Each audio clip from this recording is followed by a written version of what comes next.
बार पुनः आपका स्वागत है। हम पाठ 6 चंपा काले काले अक्षर नहीं चिन्हती के दूसरे भाग में फिर से आपके सामने उपस्थित हूँ और तीसरा और अंतिम इसका जो काव्यांश है मैं उसको इस टॉपिक को समझाऊंगा जो कि महत्वपूर्ण हिस्सा है। तो पहला और दूसरा तो हम लोग काव्यांश समझ चुके हैं। तीसरा और अंतिम काव्यांश है चंपा कहती है मैं नहीं पढ़ूंगी। ऐसा चंपा क्यों कहती है? चंपा कहती है तुम कागज ही गोदा करते हो दिन भर। चंपा लेखक से कहती है कि क्या तुम दिन भर कागज पे लिखते ही रहते हो? यह क्या कोई काम बहुत अच्छा है? क्या ऐसा लिखने का काम बहुत अच्छा है? यह सुनकर मैं हंस देता हूँ। क्या बेटा तुम क्या जानो, ये लिखने का कार्य कितना महत्वपूर्ण और अच्छा है, समाज में जागरूकता लाता है, लेखन के क्षेत्र में लोग जागरूक होते अच्छा लिखने से।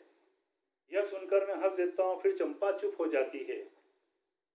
एक दिन चंपा आई। मैंने कहा कि चंपा तुम भी पढ़े लिख लो।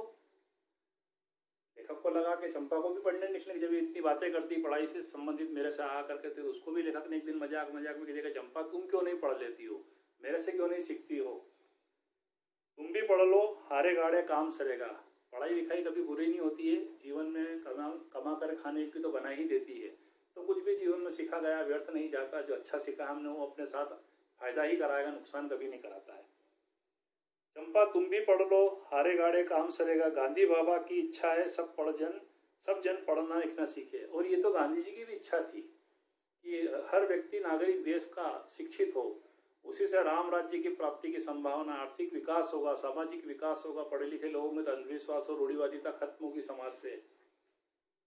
यह सब सुनकर वह कहती, चंपा ने कहा कि मैं तो नहीं पढ़ूंगी, तुम तो कहते थे गांधी बाबा अच्छे हैं, तो वे पढ़ने लिखने की बात कैसे करते हैं? अब तो लेखक यहाँ पर कहता है कि तो मैं तो नहीं पढ़ूंगी। अब यहाँ पर जो चंपा है उसने कहा कि पढ़ लिख लो। चंपा को लेखक ने कहा पढ़ लिख लो, तो लेखक ने पढ़ने का बोला, तो बोले गांधी जी ने तो कहा कि पढ़ना लिखना कोई जरूरी है, गांधी बाबा तो अच्छे हैं, तो अच्छे लोग का भी पढ़ने लिखने तो बुरा काम है पढ़ना लिखना। तो लेखक कहता है कि मैंने कहा कि चंपा पढ़ लेना अच्छा है, ब्याह तुम्हारा होगा, तुम गोने जाओगी, कुछ दिन बाद बाल संग साथ रह चला जाएगा। जब कलकत्ता बड़ी दूर है वह कलकत्ता, कैसे उसे संदेशा दोगी, कैसे उसके पत्र